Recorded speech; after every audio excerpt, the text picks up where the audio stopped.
So again, welcome to the sneak peek, Mentor Minnesota's Lunch and Learn, a sneak peek on the Mentoring Connector. We're excited to have some amazing folks from Mentor National joining us here today.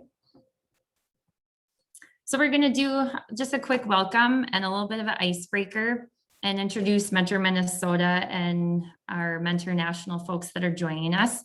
And then we're going to dive right into doing a sneak peek demo and looking for feedback on the new up and coming Mentoring Connector, and a little bit of time at the end for some Q&A. And again, kind of a chance for folks to give some feedback to the national folks that are here with us. So again, welcome. We're so happy that you're here and taking this time, a little bit of your lunch time. So go ahead and have your sandwich or whatever, hopefully something cold to drink. I know here in Minnesota, I think the heat index said it was supposed to be around 105 to 110 in some places. So hopefully you have something cold to drink, but we invite you to go ahead and in the chat to share your name and pronouns. And we'd love to hear what program or organization you're here or joining us with. And then also just a little bit of some connection building. We'd love to hear about your favorite ice cream flavor and where to find it. And we'll go ahead and do that as well at the Mentor Minnesota team. I'm Emily Garai. I'm the program director here at Mentor Minnesota, and I'm joined by my lovely teammates, Sarah and Allie. I'll kick it over to you, Sarah.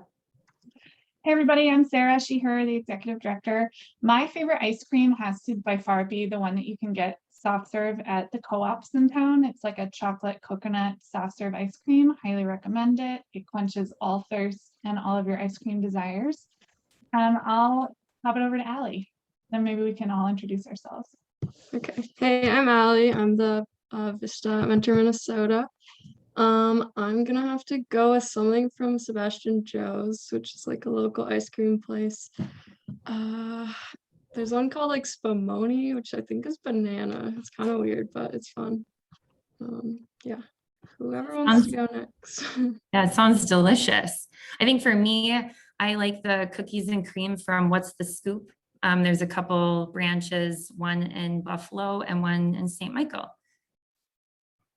And since our amazing national folks are here today, I'd love to kick it over to Shylana to introduce herself.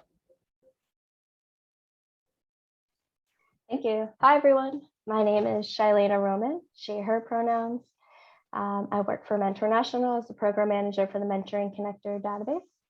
And what my favorite ice cream is a really hard question because I love a lot of ice creams, but I would say one that definitely stands out in my mind is this place in Oakland. I no longer remember the name, but they use liquid nitrogen to freeze their ice cream to make a smoother ice cream effect.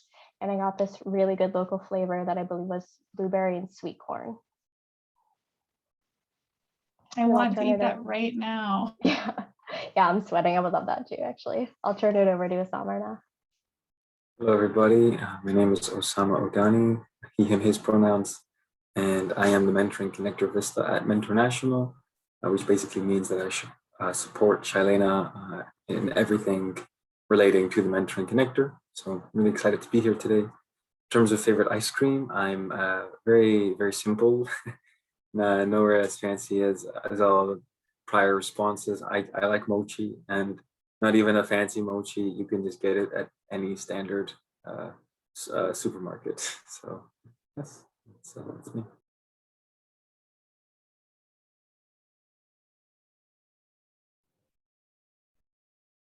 Yeah, that sounds delicious. And so go ahead and keep sharing in the chat. We'd love to hear what everyone is hopefully going to enjoy today. Of all the places, I would highly encourage you to get out there and get some ice cream, because I think nationwide, really, it's rather steamy. So I'm just going to take a step back really, really quick and do a brief overview for folks that are maybe new to joining us and want to know a little bit more about what we at Mentor Minnesota are all about. Since 1994, Mentor Minnesota, we've been the convening leader for mentoring organizations around the state of Minnesota. We were once described as really the Chamber of Commerce for mentoring. So if you kind of visualize that, that's a lot of what we do here. We support over 200 programs in the network in Minnesota, and really supporting best practice in youth development. And we do that through free technical assistance, trainings, leadership convening, and advocacy. But definitely blast over to our Mentor Minnesota website. We recently updated a little bit, and so you can kind of find out what we're up to a little bit more if you would like to, and I'll share all that out at the end as well. I'm going to actually kick it over to Oussama, and then I think we're going to dive right into the Mentoring Connector and see all of the amazing capabilities it has. Yeah, certainly. So there may be varying degrees of familiarity with the Mentoring Connector. So just to go over it very quickly again, as you may or may not know, the Mentoring Connector is a free recruitment tool that connects prospective volunteers to local mentoring programs based on their zip code. So currently we have about 4,000 distinct mentoring programs across the United States captured in our database. And over the past few years that the system has been up, we've connected many thousands of prospective volunteers to local mentoring programs. So we're super excited to be releasing this new system. You all are probably the first program administrators that actually get to take a look at it. So very excited to hear your thoughts on it, feedback, suggestions. Feel free to be very open and critical about it. We want to make the system as best as possible to cater to the needs of our users. So thank you, everybody. I think I'll now pass it along to Shylana. Yeah. Oh, So I was just going to make sure I'm going to stop sharing at this point and let Shylana go ahead and take it over. And really loving learning about all these new ice cream flavors everyone's introduced me to. All right, can everyone see my slide right now? Mentoring Connector, what we'll cover today. Great.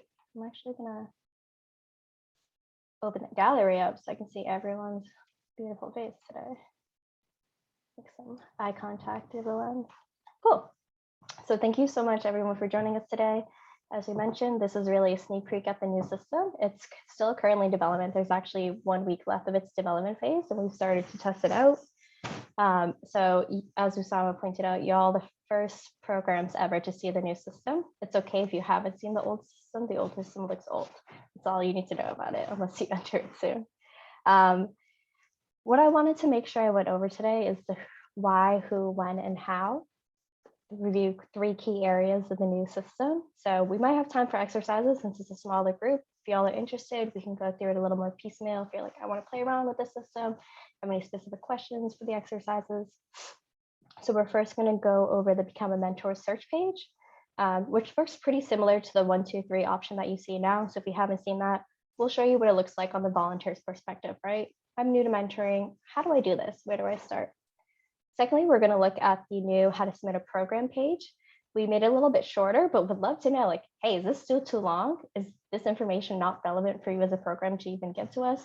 Do you feel like maybe you need more information from us? Because that's what's going to show on the front end. And then lastly, we're going to go over how it looks in the back end for program administrators. So when you log into the system, what does it look like for you? How do you handle those volunteer inquiries, things like that? So after each section, I'll pause. We'll do like a 1 to 2 minute feedback period. We're gonna have a much larger feedback period at the end, and we'll open up for questions.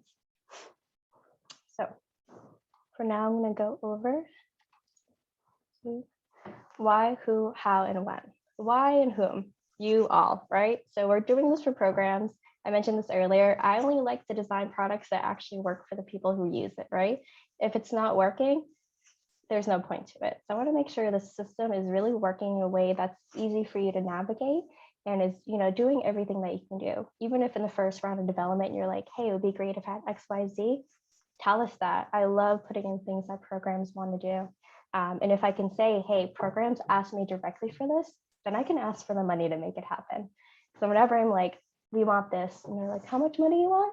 You need to back that up. Who wants this? So it's always better to say the programs themselves want this. So how, just really quickly, we are actually in a partnership with Mentor Canada, If you haven't heard, we've expanded across the border to our neighbors to the north. And in Minnesota, that's great because you're actually really border Canada, right? And so we're figuring out more partnerships there. And we're using a Canadian developer, Ouadani. If you're interested, you can look them up at ouadani.com. They've been a really great team at developing the new system for us. Mentor Canada is also working on this with us because they actually just launched their own version of the Mentoring Connector. So we've been helping them since 2019 figure out how to create Mentoring Connector on their side of the border.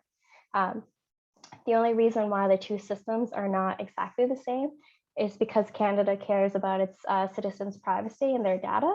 So they have to protect everything in Canada, the US not as much. Another how, so Oussama, if you don't mind, just drop the website in the chat. We created some test user accounts for you all to use today to log in. And you can actually follow along with me on this. So I think Oussama just dropped that in the chat. I'll give everyone another minute. You can just log into that site. You're going to use the email connector@mentoring.org, password 201self. I'm also going to log into the system. So if you want to just follow along instead with me, you'll be able to see me do that on the screen. And then the web. So we are aiming to launch this in fall of 2021, coinciding with schools. If schools are reopening, we've been hearing a lot of things go back and forth about what's going to happen with schools in the fall. I don't know if you all happen to know about your mentoring programs, if you think you'll keep people in person, if you think you might pivot to virtual again, that's really helpful info for us to know. And so let me quickly check the chat. Okay, cool.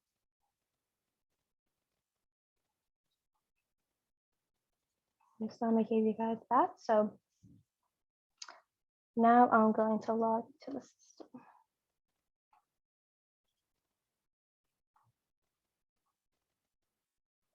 So you don't have to log into that new page yet. First, like I said, I'm going to show you the Become a Mentor search page. Let me share that. Can everyone see Mentoring Connector contact details? Okay, great. So if I'm a volunteer and I need a mentoring, I'm like, what do? I want to become a mentor. You're going to use the Mentoring Connector search page.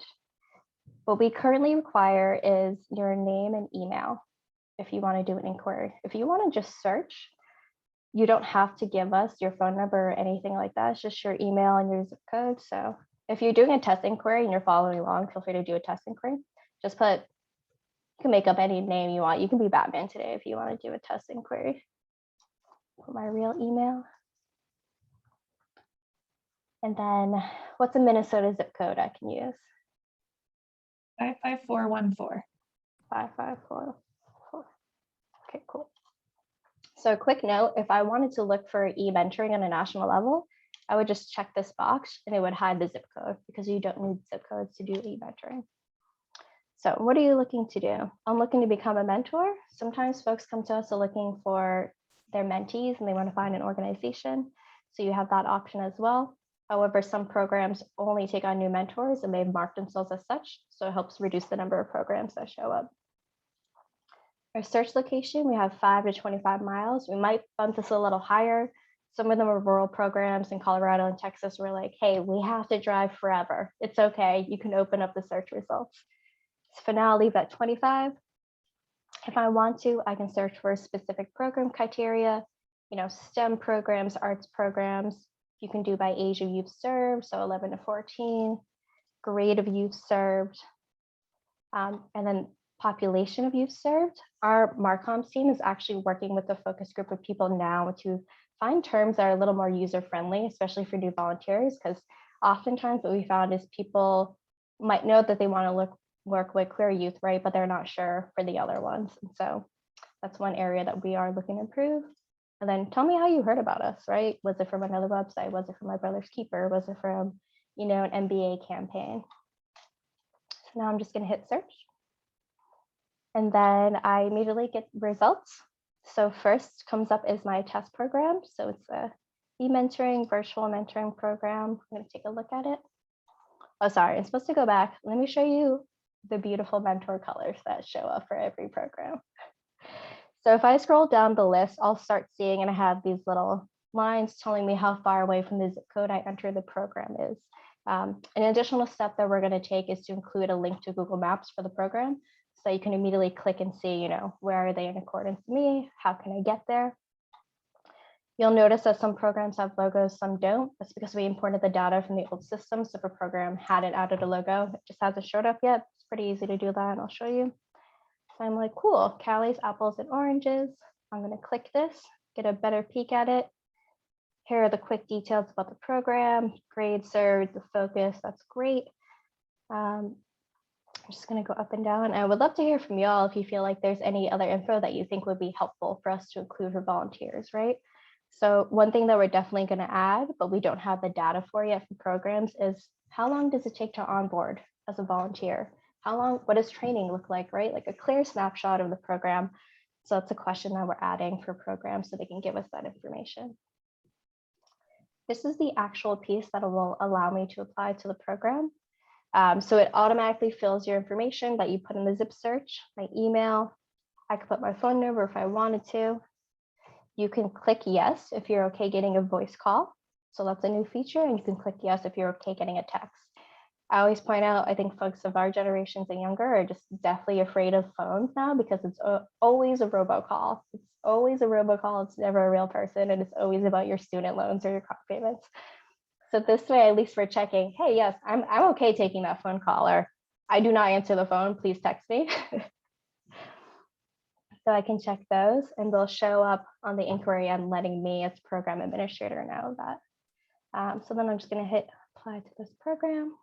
So thank you. If I want, I can go back to search results. I can say, hey, I actually want to change my mentoring type, right? I want to do just e-mentoring or something like that. So all those filters are also available up here. This is an overwhelming list, so that will definitely get trimmed. So that's the search page to look for mentoring opportunities. I would love to hear your thoughts on it so far, or if there's anywhere else you want me to go on the screen. Shylana, I can kick this off and just say that I love this because the previous connector, I know that many of you are already on the connector, and just for some context, it's a very incredibly useful tool. And even working at Boulder Options before coming here, I would refer parents and caregivers to it all the time. So heavily utilized. I think what would be incredibly helpful, I know you mentioned that you were working on adding it, would be a map. I think a lot of the users who are going into this platform really want a visual for all of this, just because it makes it feel a little bit more personal. For a lot of caregivers, they might be influenced based on like bus routes or how to get to the spot. So that would just be my strong recommendation, but it sounds like you're already working on that. So otherwise, this seems really great.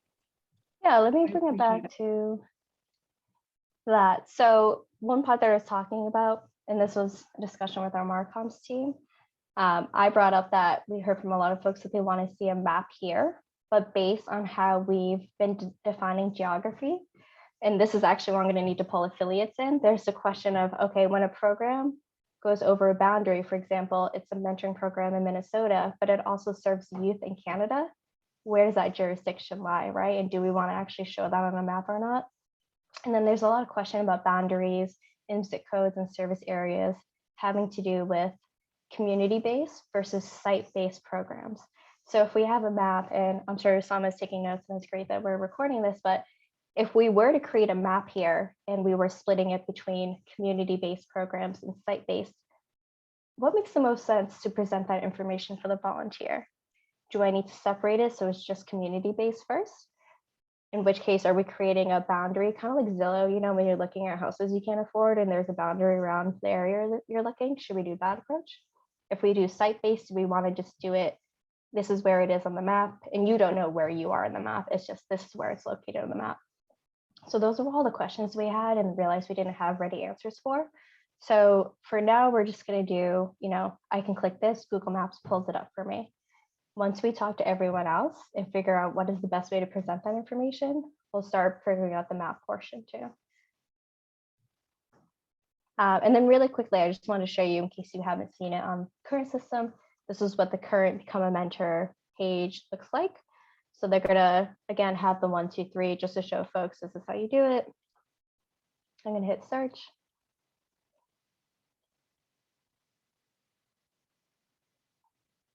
And this is how it currently looks. You know, not as eye-catching or anything like that. We're missing a lot of information, but I can click on a program, get it like this, see the full program details. So I consider a visual upgrade.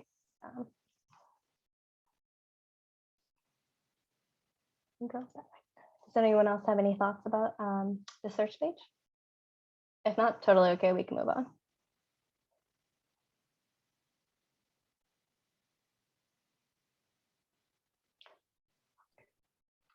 Yeah, I'm not seeing any questions in the chat, but definitely if you have questions, go ahead and pop them in there and we can relay that to Totally. Shylana too as we go. And Oussama, if you don't mind sharing the Become a Mentor search page link, if y'all don't mind just taking a minute and trying out the search page yourself as an exercise. I don't know. Y'all can see my screen.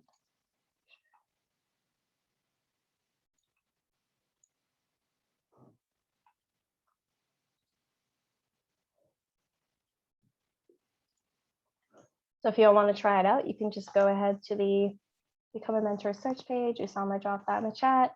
Try searching for any mentoring program by you. You can put a fake email and a zip code, it'll still work. Well, real zip code, fake email, it'll still go through.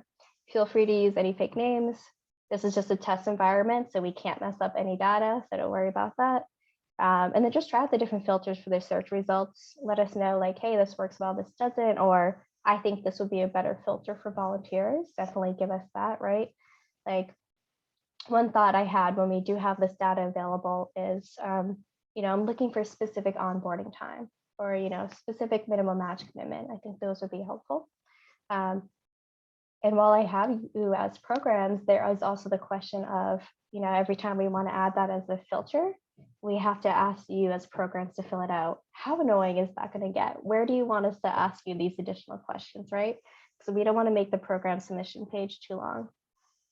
So one thought we had, and I'm curious what you all think about this, is, having a little message that pops up that says, hey, you have 70% of your program profile done. Answer these additional questions to complete it, bring it to 100%. I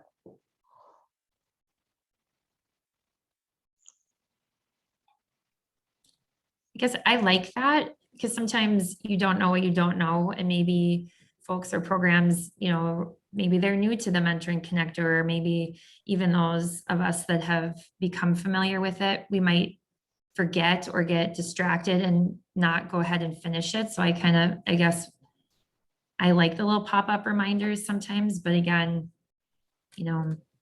maybe not all the time, but maybe if you jump back in there, that a pop-up comes up and says, oh, you've already filled out 75% of this, and it'll pick up where you've left off. Yeah. And it's not something that feels like intrusive at all, right? You're not gonna be like, oh, okay. All right, so now if everyone's done inquiring with the program, and feel free to inquire, we'll see it on our back end. I'm gonna now share my screen to go over how the submit a program page looks like. And y'all can unmute yourselves and feel free to say like, hey, this is too long, or that information is irrelevant for us. So this is the new submit a new program page. You just type in your information, and for now, I'll just type in things like that. So some required questions are, program name, give us a description how the program, how does it work? The description of the mentor's roles. What are you expecting from me as a mentor? I have no idea. Organization. So if you have a parent organization like Big Brothers Big Sisters, Boys and Girls Club of America, you would associate yourself with that organization. I'm not sure if any of your national partners have talked to you about this, Minnesota, but Big Brothers Big Sisters did approach us and say, hey, we're creating an intranet. We want to be able to get in touch with everyone at once. We have parent org accounts in the connector. So they were like, can we reach out to them all at once? Can we do X, Y, and Z? Can we see who's not responding? And so that's something that we're starting to build out more. So that's how you would tie yourself to that. Adding a logo, simple as attaching a picture, just like that. Currently accepting. If you're in the current connector, you might have noticed that grammatically, this question is worded very confusingly. We made sure to fix that in this. So very simple. And let me know if folks need me to zoom in or zoom out if it's too close. Are you ready to recruit mentors and mentees? Just click yes or no. Mentors, mentees, I'm doing both. Really simple contact information, position, email, mentoring.org, phone numbers, how's this program delivered? And again, this is a question that came up that I would love to hear from programs, what if you're both a site-based and a community-based program? What does that mean for you? Should we split it up as 2 separate mentoring programs? Or do you just want to have it be an all-encompassing one program? It happens to be delivered both ways. How do you want that to show on a map? So that's one of the questions that kind of led us away from the map, because we're like, we honestly don't know at this point how you all want to be shown. Social media links. And so you can add that here. Twitter, Instagram. I'm not sure how many mentoring programs have Twitters actually. Do any of you have a Twitter? Yeah? Okay. I'm not on the Twitterverse anymore, so I don't even know. Types of mentoring opportunities offered. So group, peer, school-based. A really important note, we made sure to change that if you do peer to school-based, one of the 3 national requirements we have in order to be shown in the Mentoring Connector is that you do background checks on everyone who's a mentor. However, if you have kids who are under 18 and they're peer mentoring, you don't need to do a background check on them. But the old system wasn't really built to understand that nuance, and we made sure to build it into the new system. How is the program operated through? How are mentoring meetings scheduled? So that's a new one. Is it set by participants? Is it set by program? Genders everyone serves. You can do additional, gender queer, male, non-binary, female, two-spirit, different types of ages. So I'm just clicking at random. And I guess this is a good question. Do you as programs feel like youth served is a really helpful filter to associate your program with, or do you feel like you're doing all encompassing services? So that doesn't make sense to distinguish between these populations at this point. Target mentor genders. You need to do additional ones, and then ages again. And then if I miss anything, it's going to tell me, hey, you missed something. Start with 5. I want it 500. Shylana, you just asked a question about youth served, and I think that there are a number of programs that do specifically work with very specific demographics. And I would be curious if after you do the focus groups with other programs, kind of what their responses are in terms of in that first kind of section we were doodling around in, I think it was just to find a mentor program to volunteer with, what the outcome of those drop downs would be, because I think my one fear is folks might use that as a way to target young people who might be in vulnerable identity groups. But having something that would say, like, I belong to a specific, say, like a mentor could say, I've had gang involvement history, or I am queer. That might be a more like a good way to do that. So or put the have an disclosure area- more on the volunteer end. Yeah. And then also potentially an area where you could say, I would be up for doing more intensive training to work with a specific demographic or something like that. Yeah, maybe we can even have a box that's like, I'm an experienced mentor, right? Yes. Yep. And that was something we were discussing with marketing and the marketing team, because they were discussing changing the front end. And an idea I brought up would be tailoring the options. So let's say you answer a few questions as a volunteer, and then it matches programs based on your questions. Like, I only have time between X, Y, and Z. I'm this person, or I'm free these days, or I'm interested in working with art. That's what my experience is. And then bring up programs that are more matching. So that's an idea we have, but I do want to make sure it's still done in an equitable way, right? I want to make sure that no programs are being left out if we create an algorithm like that. It's also important to know, I'm sorry, I forgot to mention this before, but for the search results, we do have an algorithm based on responsiveness. So if as a program you're responding to volunteers, you're going to shoot up the list. If you're not, you're shooting down. And we'll go over more of that when we actually do training. And don't worry if you're like forgetting anything from today. We're doing 2 months of training and then ongoing training support once we launch the system in the fall, so that programs feel ready to take it on, and we're doing videos and everything. I see the chat going off, so I just want to make sure there are any questions. Is registration a way for a startup needing mentors to connect with your online resources, or to apply for facilitator? So if you go ahead. Well, I was going to say not necessarily. It is a resource for programs to find mentors. And I think you weren't here yet, Brad, but Shylana noted that in the new connector, there'll immediately be links to resources for training hosted by Mentor National and the National Mentoring Resource Center. I think if you would want online resources or to apply for a facilitator, you'd be able to go to our website at mentormn.org, and we can also connect after, because I know you've got some big plans for your program. I also wanted to make sure to note, so based on this question, how is this program delivered? If I do e-mentoring, it's national, so you don't need to go for me. If I do limited, it's going to ask you for areas of service.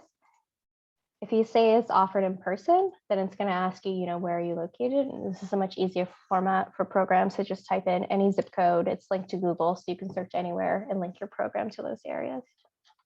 So I think that's everything. So this is the 3 national standards part. As I mentioned before, your program has to say yes to all 3 national standards, that you meet those requirements in order to be listed in the connector. In the current system, there's a 2-step automated process for approval. There's a 2-step approval process. The first one is automated. The second one is done manually. If you say no to any of these questions, you're automatically denied. We do not like that. We don't want to deny programs. So moving forward, you're no longer auto-denying programs. Instead, we'll work with you and say, hey, you're close. Let's work with you to get you there until you're ready. So as I mentioned before, one of the most important questions is, do you perform a background check on the mentor? So we've added the option of yes and no, and we're a peer-to-peer mentoring program that involves youth. No background check is required. This is a question we got over and over and made sure to outline here. Secondly, does your program provide training for mentors? We want you to say yes, and please describe it. This is what volunteers are going to look for. What is the minimum match commitment? How frequently do you meet, and how long is the meeting? So I would just submit all that. And that's pretty much it if you're submitting your program to be in the new mentoring connector. So I took a while to go through it, but I'm curious how you all feel. Is that, does that feel too long? Do you feel like we could add a couple more questions like onboarding here? Should we hold off on it? Is it just the right length now?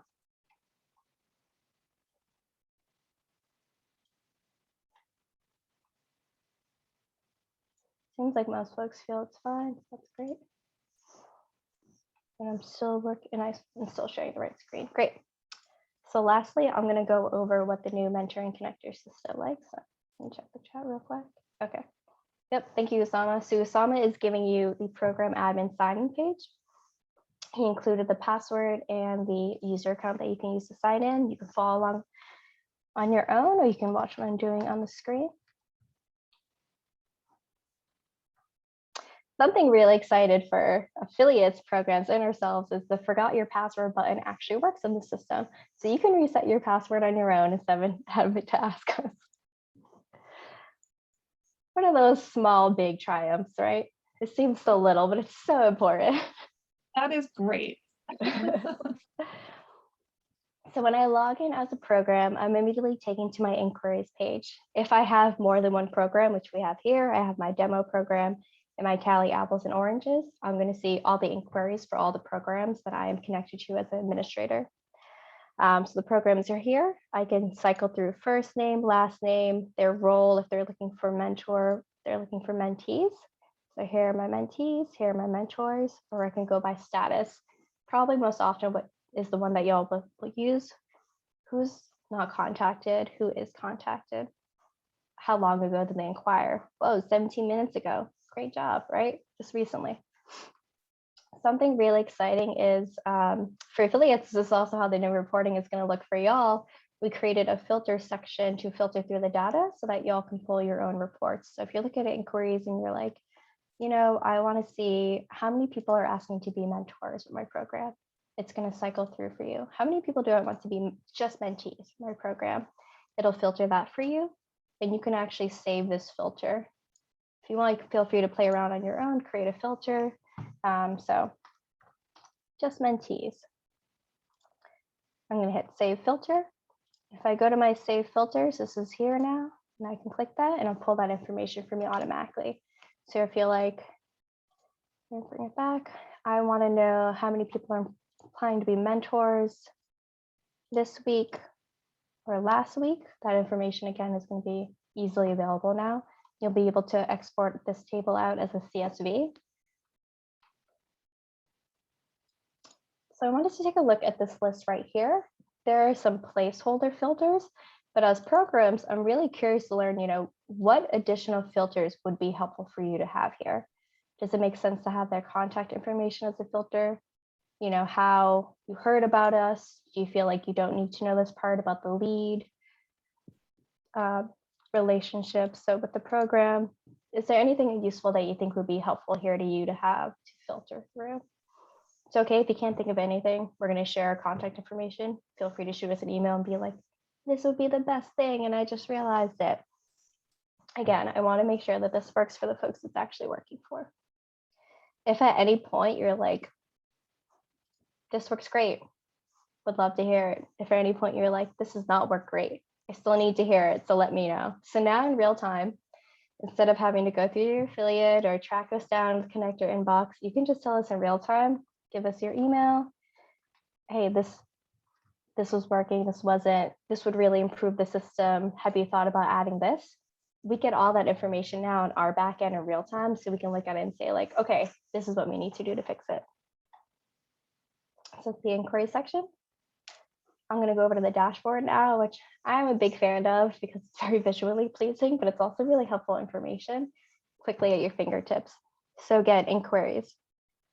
The last 7 days, 4 to 5 inquiries have happened in my programs. Whoa, that's huge. Maybe there was a recent campaign in Minnesota that brought everyone's attention to us. That's awesome.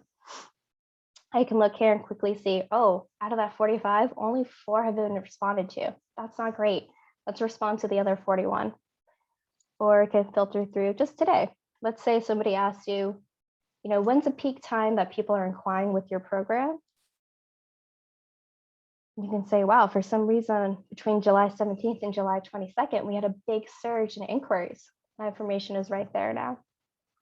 Same with programs. If you have more than one, you might just have one. It'll give you same information, number contacted versus uncontacted. You can filter again through here. Yesterday, you can create custom number of time frame that you want to search through. If you click any of these at the bottom, it's going to bring you to that tab. So it's a quick link. And then at the bottom, we've started building out our resources section. So if you click this, it brings you to the Mentoring Connector resource library, which looks like this. Maybe you want to look at a collaborative mentoring webinar series. Here are some guides, here's some research. Maybe you're like, oh, I want to learn how to work with youth with disabilities. We now partner with Youth with Disabilities to go to their resource page and their online course book, which is called Learn. And it's a really great training opportunity.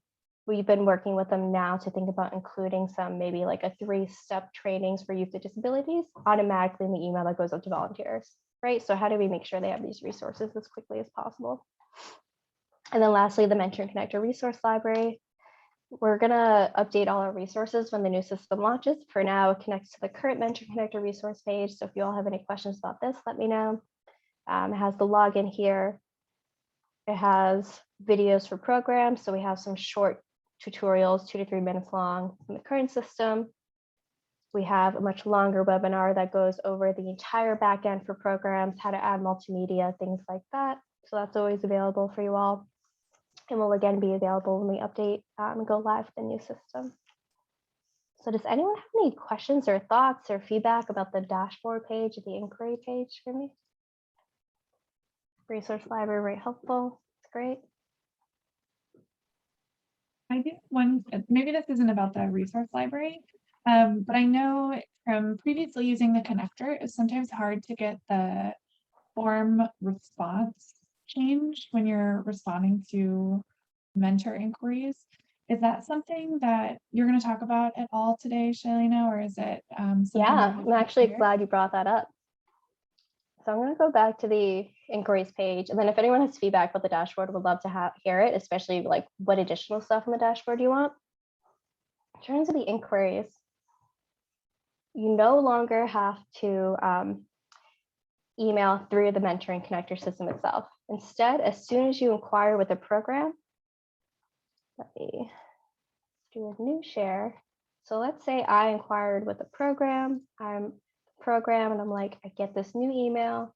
Hey, somebody inquired with you. This was at the behest of programs and I was happy we were able to deliver. This is what the new volunteer inquiry email is going to look like.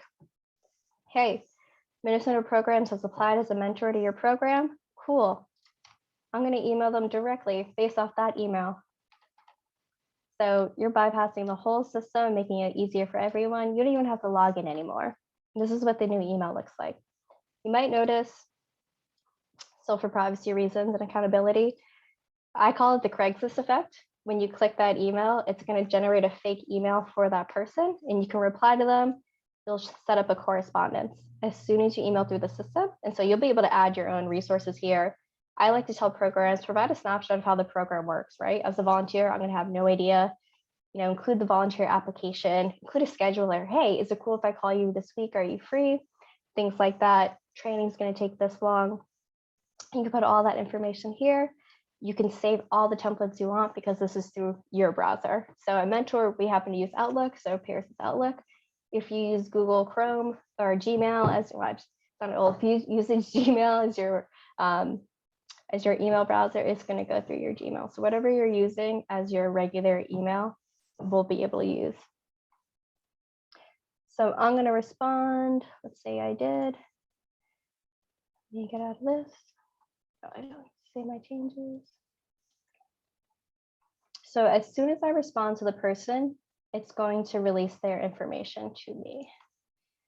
So do this. So an uncontacted person, if I click the inquiry, it's going to appear like this, status uncontacted.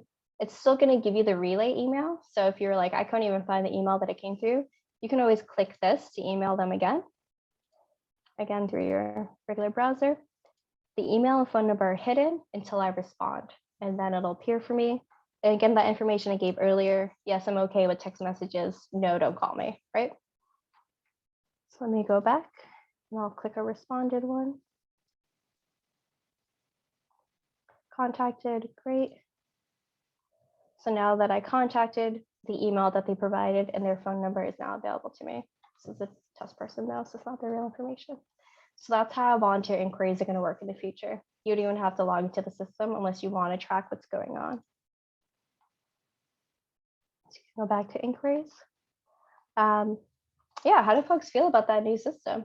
So a lot of programs ask us for that. Do you feel like that's a lot easier on your end? Shylana, I'll just quickly jump in. Yeah. Sarah had another great question. If either Mentor Minnesota or programs in the state wanted to link an event to their connector page, like an intro or learn about their program type event, is there a spot they could do that? I think that's a very interesting idea and something we hadn't considered, but given that it's fairly easy to add links to the dashboard, it's something that we can consider. What are your thoughts on that, Shylana? I think we'll have to talk to our developer if we want to do affiliate specific links, because it's going to have to be a specific link for each one. So if they're like, that's simple enough, sure. What I always saw happening was if I went to the dashboard page as a program and an affiliate, would be another tab here that was a calendar with live events. So if Mentor Minnesota was like, hey, we're doing a lunch and learn every week this month, those would appear for the program on their end. As an affiliate, you could just go onto your back end and be like, hey, this is happening. X, Y, and Z is happening. Or you can even say, this program is doing a great training, or Mentor National is doing a training or webinar, and you can throw that event on there. That's awesome. And it say like Kids in Kinship was hosting a an open call for learn about our program, so you could potentially be a mentor type of event. Would there be a possibility of having that on their program page where like they could add? Well, okay, so yes, and also I'm not sure if that's what you want. It sounds like that's an event to get volunteers, right? So no volunteer would ever see this page. I can chime in real quick. I'm with Kids in Kinship. So we do offer volunteer information sessions. So we've got like 5 coming up within the next like 3-ish months or something like that. So that's kind of what they are. And then they're like events, but they're kind of like, a lot of them are virtual. So people can just hop on like Zoom like this, but they're at specific times. So we like list them everywhere as like events. And this is geared towards volunteers, correct? Yes. Yep. And Yeah. then it's just like, it's the first step in our recruitment process so they use, mentoring connector. we get their info and reach out to them, and then we say, okay, next steps are the volunteer information session, and then we like really get into application and like all those big next steps. That sounds like something that would fit here on the search page for volunteers. So let's say based on the zip code or something, or the state, Oussama, Sure. maybe you can load it in, and then I, as a volunteer, I'm looking for mentoring programs. And where are you located? We don't actually have a physical office, but we serve, so our physical address is in Apple Valley, but we serve the majority of Dakota County. Okay, so let's say you were even doing a national e-mentoring program, right? And you're like, hey, we have these trainings for volunteers. I think it makes sense as for me as a volunteer, after putting in the zip code, or I do like nationwide, maybe there's, you know, live training events happening or something like that. So this is a space where I could see that. I'm like, I'm not sure maybe how I feel about volunteering yet because I don't know what I'm doing. And I'm like, oh, great, here's an intro event for me. Mentoring 101, I can get my feet wet and learn more about what's happening. Sure. So do you recommend putting it as like a program, like uploading it as a program? Is that right? Well, I'm thinking, so this isn't built for it yet, but we can add on. So yeah, and the interesting thing about the mentoring connector is it actually lives between two teams. So I'm on the program team, and the back end, everything to do with training in the system, I'm in charge of. The front end, which is the search page, belongs to the marketing team. And so we have to guide them in certain directions where they're like, marketing wants this. And I'm like, okay, it needs to work X, Y, and Z way. But this could be something where like I go to your details page and maybe there's a calendar of live events or something like that. Right. Yeah, that would be awesome. Because we do a lot of those information sessions, and then a lot of just like fundraising events that like sometimes we just need like general volunteers, or like that's just another way to like kind of get connected if you're like kind of interested in the program, but like not quite Not sure. really sure. Yeah. Yeah, I think that's a great idea. But it's Yeah. something that we want to do, right? Is organize like more in-person or virtual events, just bring folks in and see what's going on. I'm glad you brought up the topic of fundraiser. We weren't able to do it this round. We need a lot more money to do it, but we are aiming for, we just wrote a grant for it, so hopefully they give it to us, is to add a fundraising option for programs in the Mentoring Connector. So if I'm looking at this program and I'm like, this program sounds great, I can't donate my time right now, but I can donate my money. There's going to be a little donation button that would ideally link right to your page, so that mentor itself isn't handling any of the money, but the money is going directly to the program as soon as I hit the donate button. Oh, that's awesome. So hopefully that'll be out in a year or two. Fingers crossed. I think it's AT&T we're writing to to ask for the money. Nice. Awesome. Well, thank you. Yeah, no problem. Quickly check the chat. Yeah, I agree, Sarah. An events page from the website. So maybe the Mentoring Connector resources page would have that event site. Yeah, and It's I think always even- oh, go ahead. Well, I was just thinking, even if, say, Kids in Kinship was to create a new site in this new connector, and just when they're inputting, like they work in Dakota County, they serve youth between these ages, here's a link to their website and their Twitter and their event page specifically. Because I wonder, or like if there was a link that could just say like hosts info sessions, and here's a link to their thing. I'm just trying to think through what would be really easy on your end, where you wouldn't have to like navigate some sort of like difficult calendar, but a volunteer could just easily see Kate hosts. Yeah, so info where that, so sessions. maybe like a section here that's like social media and then live events calendar, or maybe like Eventbrite or something like that. Yeah, so or that could be something yeah. useful. Yeah, and I even think like on our affiliate end, if it was really like a checkbox, like hosts regular info sessions, and a program could say, yes, I do that. And then a link to just on their website. And then you wouldn't have to deal with any of the like, like changing the calendar dates and things and making sure it's accurate information. Yeah, then just the volunteer could be like, okay, they host an event, they host an info session, that would be really helpful for me. Then they could click through to their website to learn more and potentially register. I see Oussama typing away, so I'm assuming he's getting a minute. I think that makes a lot of sense, and I totally agree. It's like, how do we make this as automated and hassle-free as possible on both sides? So I think adding a link for current events or Eventbrite or something would be a great place to start. Since we're running out of time, I do want to make sure to get to the last few tabs. So the one I just clicked is programs. Again, I have more than one program, so that's why there are 2 here. Sometimes you just have one, and that's cool. It tells you the status, if it's approved, pending, or denied, when the program was created. I don't think we're going to have filter options here because I don't think it's going to be necessary for you all to filter through your own programs like that. So I'll just show you this. Once you click on the program, it allows you to just edit that information. So if you want to add your logo, you can add it here. If you need to update, your login information, you're now able to do that on the same page, your contact information, all the information that you pretty much put in for your program submission page is now there, and that's where you would edit it. Profile really quickly, this is where you would go to sign out, or if you need to change that information like your name. And then organizations. So far, this is nothing because this is what I wanted to ask you all's programs about. If you have a parent organization, would it be helpful to see, contact information for the parent organization? Would it be helpful to maybe compare inquiries, right? How many volunteers, other programs that you're associated with are getting inquiries? Or do you feel like this isn't helpful whatsoever and you'd rather have something else here?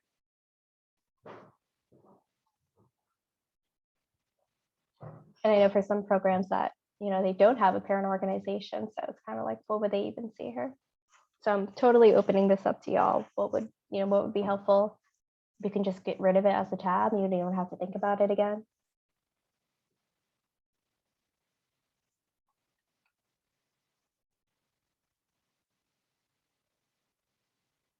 It's okay if you can't think of anything right now.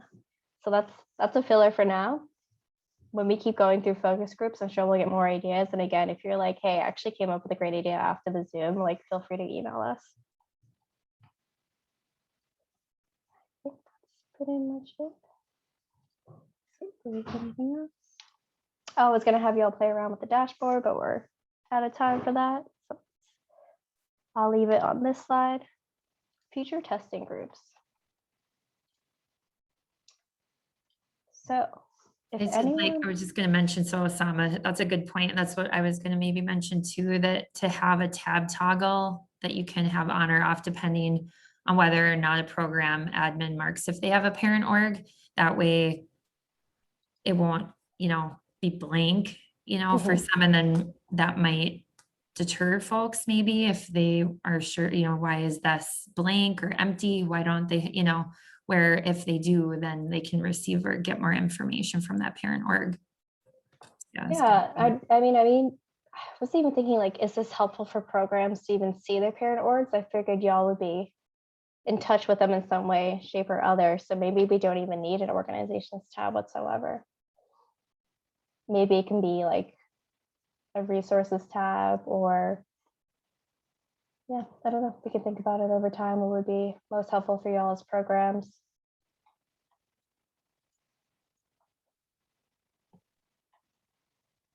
Yeah, no, this is great.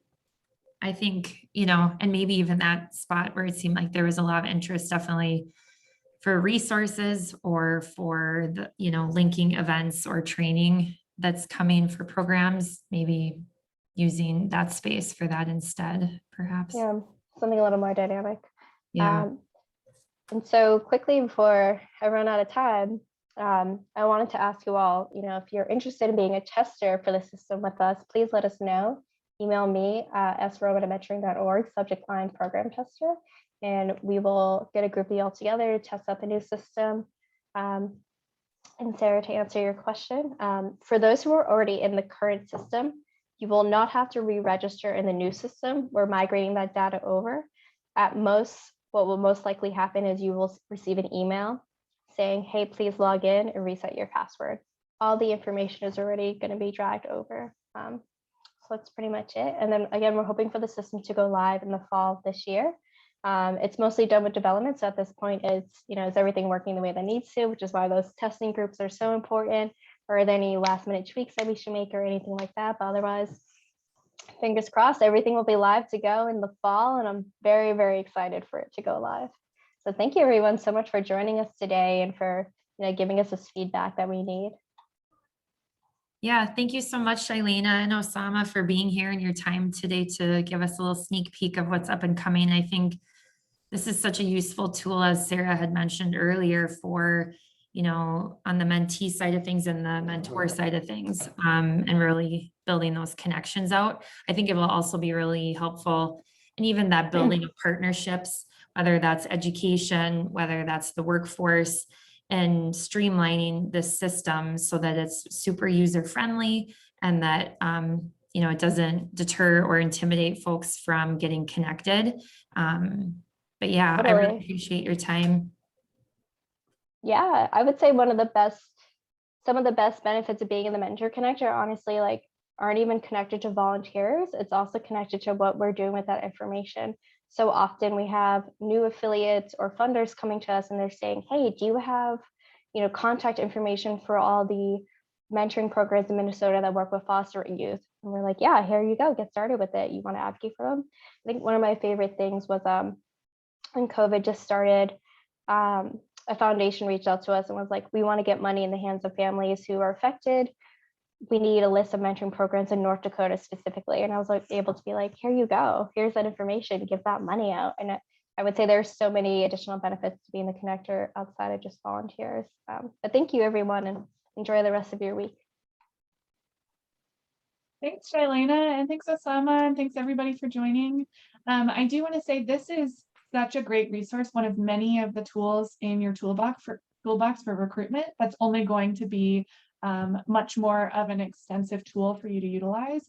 Next month, Emily has put together another great event all about recruitment. So Emily, do you want to share a little bit about that event with folks before you head out? Yeah, so on Tuesday, August 10th, we're going to have a Let's Rock Recruitment. We're going to hear from a couple of Minnesota mentoring programs and just exploring ways, showing best practice, but how to really attract and engage audiences to enhance recruitment success within their communities. So if programs are looking to expand and really broaden their reach and reaching folks, I'd really invite you to come to that event. And again, that's on Tuesday, August 10th. From 8:30 to 9:30. I will send a follow-up email to all of you that have been on the call with some contact information and information regarding that next event, but we'd love you to be there as well. So yeah, thanks again, everybody, for coming. Definitely reach out, check out our website, or reach out to myself, Sarah, as well, if you have questions or concerns. And yeah, we look forward to seeing you again. Bye, everyone. Thanks, everyone. Thank you.